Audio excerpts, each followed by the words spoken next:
On le sait, travaux du tramway qui commencent le 21 mars, impact sur la circulation, impact sur le RTC. Mais comment on se prépare à ça chez le RTC? Bien, on est au centre Métrobus pour venir en parler, notamment avec le centre de contrôle des patrouilleurs et des inspecteurs.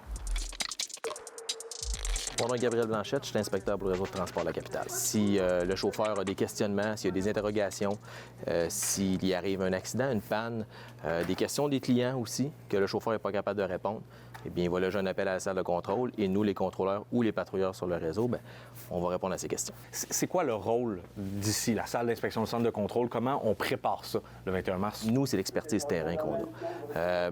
Ils vont venir nous poser des questions sur, OK, est-ce que cette manœuvre-là se fait? Où tu penserais qu'on pourrait faire une zone d'attente? Où est-ce que les rues sont plus étroites? La circulation, elle va où? Ça s'est pas fait depuis un mois, là, c'est certain. Ça se travaille depuis quand même un bon petit bout.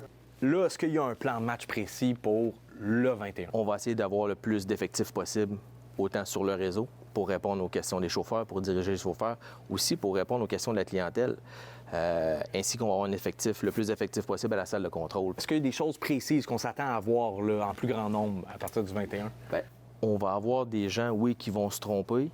Par contre, c'est quand même quelque chose qui est nouveau. Ouais. C'est que les travaux sont pas encore commencés. Nous, on va habituer notre clientèle et nos chauffeurs.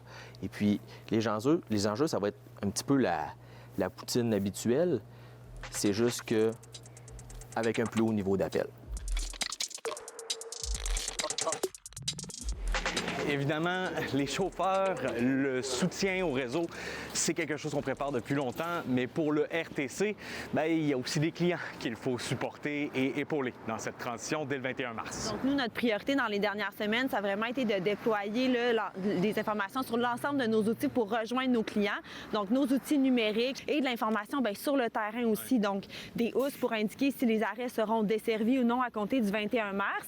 Puis présentement, on est à l'Université Laval, il y a des agents de service à la clientèle qui sont sur le réseau aussi pour répondre aux questions des clients, pour les outiller aussi. Ça va être une grosse nuit, la nuit du 20 au 21? Oui, bien effectivement, là, les équipes vont vraiment être sollicitées là, pour mettre en fonction les nouveaux arrêts.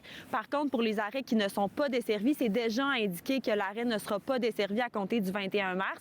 Puis dans les prochaines semaines, là, on va enlever les infrastructures à ces arrêts-là.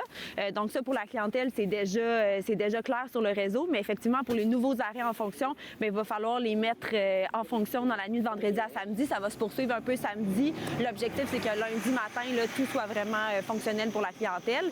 C'est donc dès demain, dans la nuit du 20 au 21, que la transition commencera pour le RTC et que ces nouveaux abribus, encore vides de toute information, commenceront à être fonctionnels. À Québec, Félix-Antoine Audet pour Nouveau Info.